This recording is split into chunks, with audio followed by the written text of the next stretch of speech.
Once upon a time, in a lush, green forest, surrounded by towering mountains and sparkling streams, there lived a kind mother goat and her 7 lively kids. Each of the kids had their own unique personality. The eldest was wise and cautious. The second was clever and quick, thinking. The third was curious and adventurous. The fourth was strong and brave. The fifth was gentle and nurturing. The sixth was playful and mischievous. And the youngest was sweet and trusting. Their home was a cozy little cottage, nestled at the edge of the forest, where they spent their days frolicking in meadows filled with wildflowers, splashing in crystal-clear brooks, and climbing trees to pick juicy apples. But life wasn't always peaceful in the forest, for not far away lurked a sly and cunning wolf.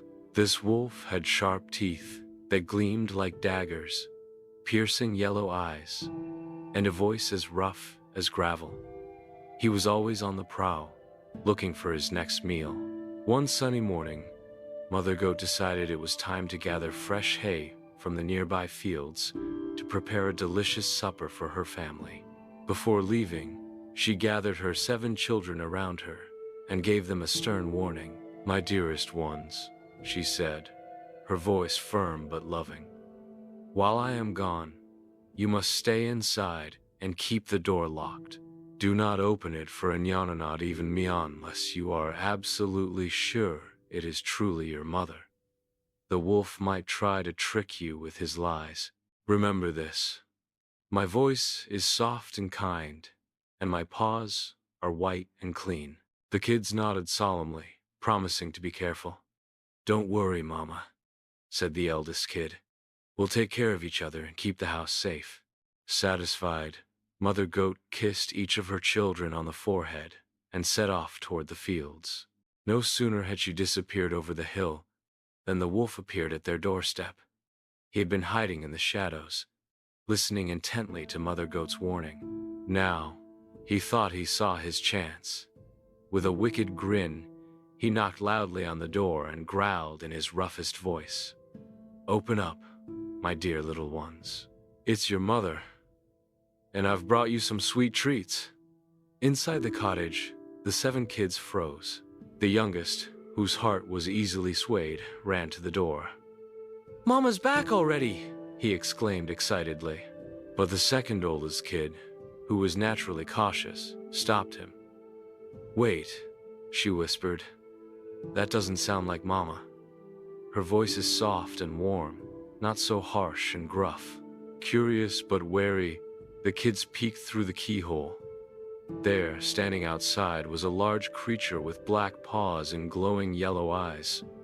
"It's the wolf!" they cried in unison. They bolted the door tightly and huddled together, vowing not to let him in. Furious but undeterred, the wolf slunk away into the woods to devise a new plan. He found a patch of flour near the riverbank and rubbed it all over his black paws until they looked almost white. Then, taking a deep breath, he returned to the cottage and knocked again. This time, his voice was softer, mimicking the gentle tone of Mother Goat. "Open up, my darlings. It's your mama, and I've come back early with a surprise." The youngest kid, still hopeful that their mother had returned, rushed to the door once more. "Look, everyone," he exclaimed. "His paws are white now." But the clever second oldest kid shook her head firmly. "Not so fast," she said. "Mama would never knock so hard. She has a lighter touch." Still unsure, they peeked through the keyhole again, and this time they saw the wolf's gleaming eyes glaring back at them. "It's still the wolf," they shouted, bolting the door shut once more. Enraged by their defiance, the wolf grew desperate. Determined to outsmart the kids, he climbed onto the roof of the cottage and began making his way down the chimney.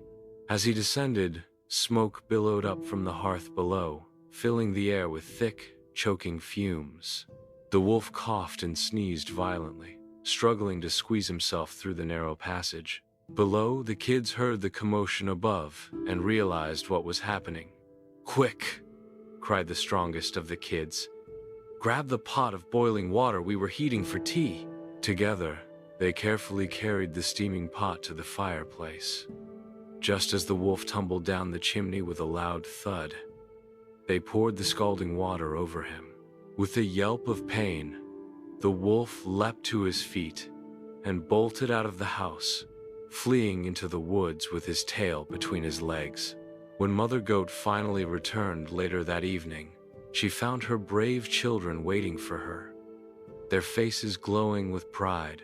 They eagerly told her everything that had happened, recounting how they had worked together to outwit the wolf.